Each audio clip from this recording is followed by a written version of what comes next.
Puji syukur kita kepada Yang Maha Kuasa yang telah memberikan beribu-ribu kenikmatan.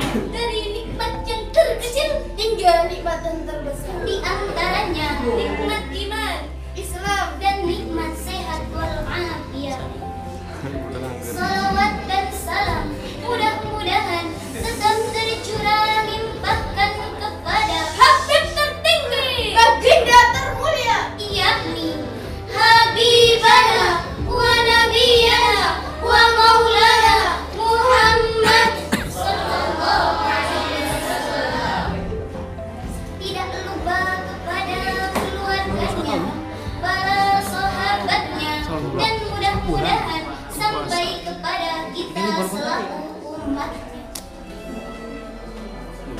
Dewan juri yang kami hormati, mudah-mudahan selalu dirahmati oleh Sang Ilahi Rabbi. Santriawan, santriawati Pondok Pesantren Al-Basmalah yang kami cintai dan kami sayangi, mudah-mudahan digampangkan dalam bertolabul ilmi. Amin.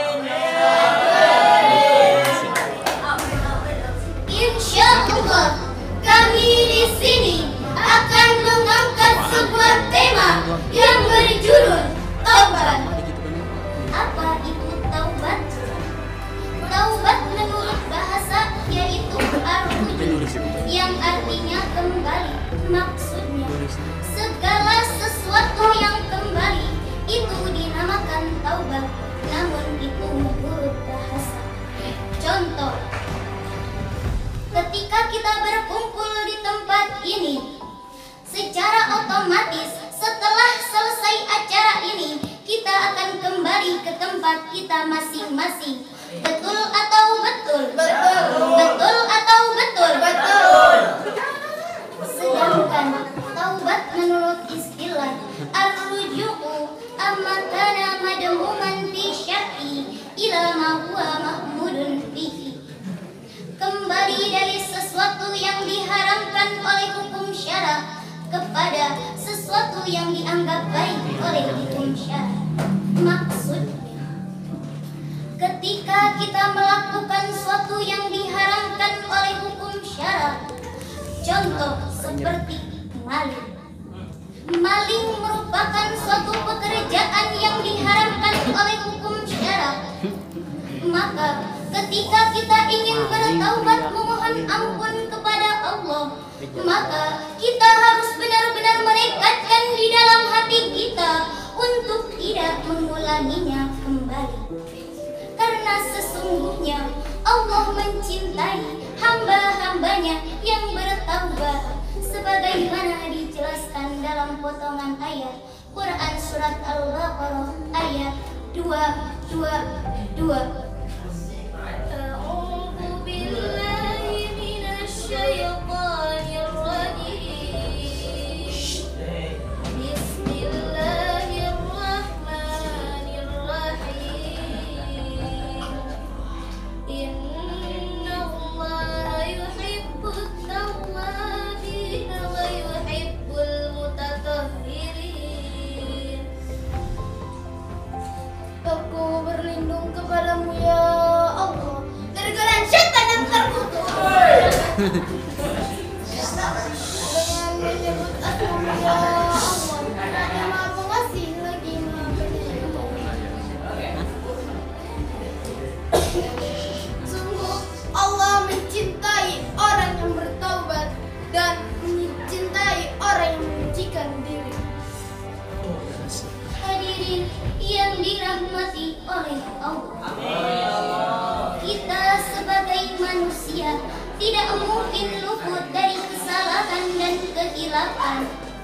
Ketika kita terpeleset melakukan sebuah kesalahan dan dosa, baik dosa kecil ataupun dosa yang besar, maka kita harus segera bertaubat memohon ampun kepada Allah. Karena sesungguhnya Allah mencintai hamba-hambanya yang bertaubat. Penyesalan yang timbul di dalam jiwa seseorang setelah melakukan sebuah kesalahan itu merupakan sebuah sikap jiwa diri yang baik. Penyesalan yang timbul dengan penuh kesadaran dibarengi dengan tekad untuk tidak mengulanginya kembali itu merupakan sebuah sikap orang yang benar-benar bertaubat memohon ampun kepada Allah, dan sesungguhnya mereka adalah orang-orang yang beruntung sebagaimana dijelaskan dalam potongan ayat Quran surat An-Nur ayat 31.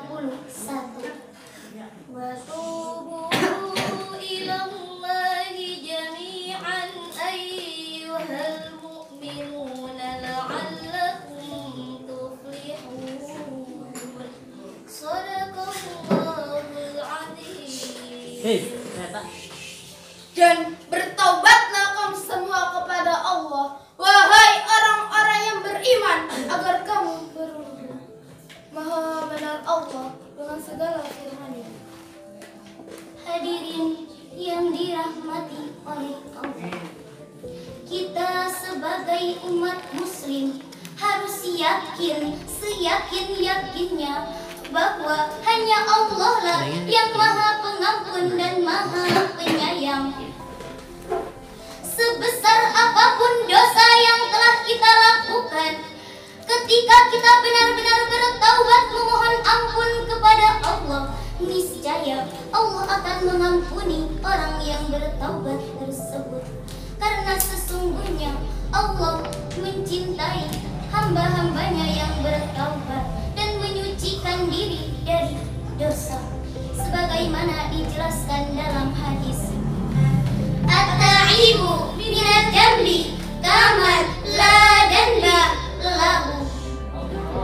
Orang yang bertaubat seperti orang yang tidak memiliki dosa. Di dalam hadis tersebut dijelaskan bahwasannya orang yang bertaubat itu seperti orang yang tidak memiliki dosa.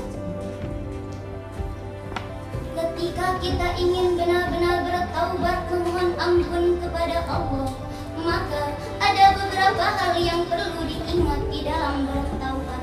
Di antaranya ada 4 poin. Yang pertama, Ikhlas karena Allah. Taubat tidak akan diterima oleh Allah sebelum orang tersebut meyakini di dalam hatinya, mengikhlaskan di dalam hatinya untuk tidak mengulangi kesalahannya. Poin kedua, Mengakui dosanya. Poin ketiga, Penuh penyesalan. poin keempat, Istiqomah setelah bertaubat.